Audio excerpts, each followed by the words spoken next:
know that you have a score that can determine how successful you'll become in accomplishing your career goals? Yes, it's called a Net Promoter Score. This is a market research metric that is used in business to determine how likely a customer is to recommend a company's products and services.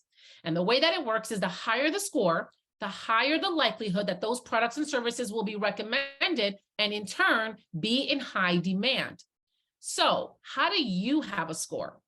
Well, you own a business. It's called your personal brand.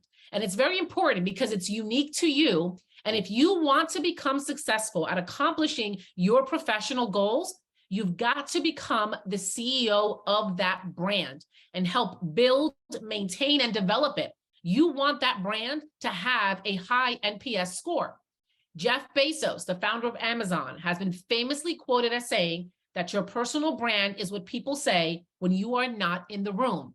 So an NPS scored business ranges from about 0 to 100.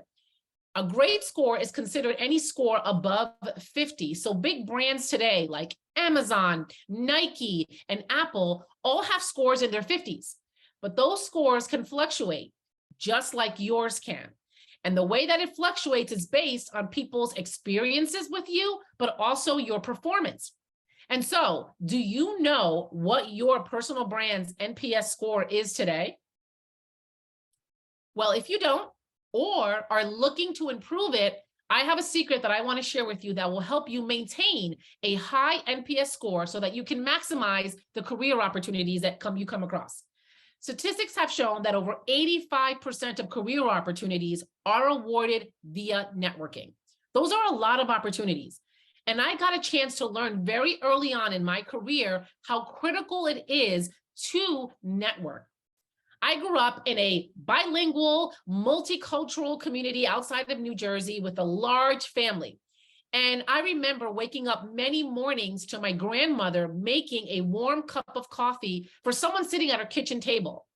But what made these mornings magical and interesting to me was that I never knew who could be at that kitchen table.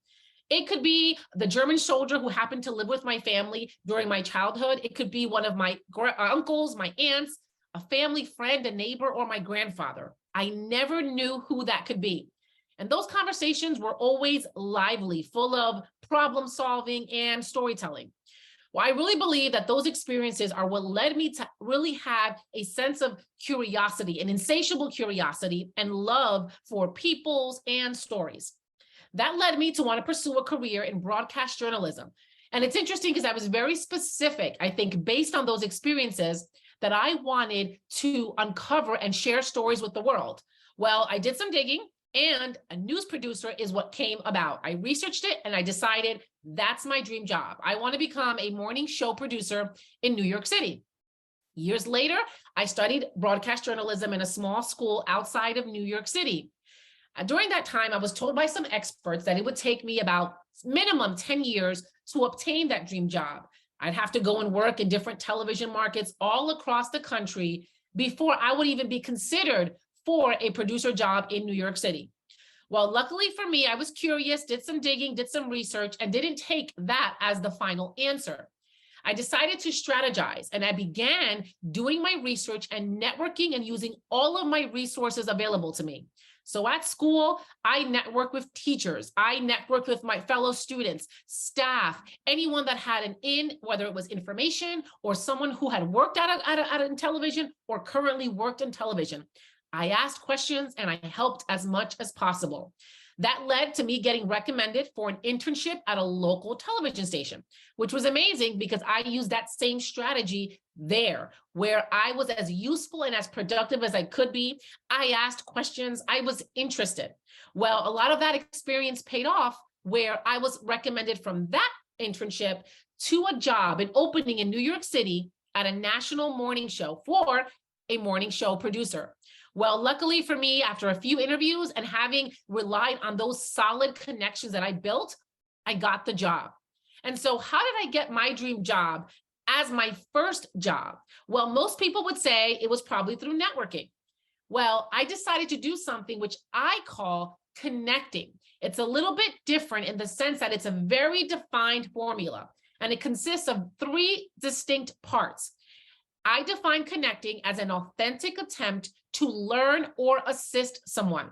And so those 3 important parts are interesting because it's authenticity, being who you are, knowing how to learn from other people, and then obviously assisting, which is the most powerful one, which I would love to share with you more information about it. For me, I believe that the world is changing and it's constantly changing.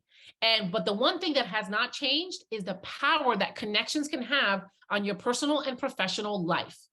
As the owner of your personal brand, you own the majority stake in your professional development. I want you to own it, build it, and connect to success.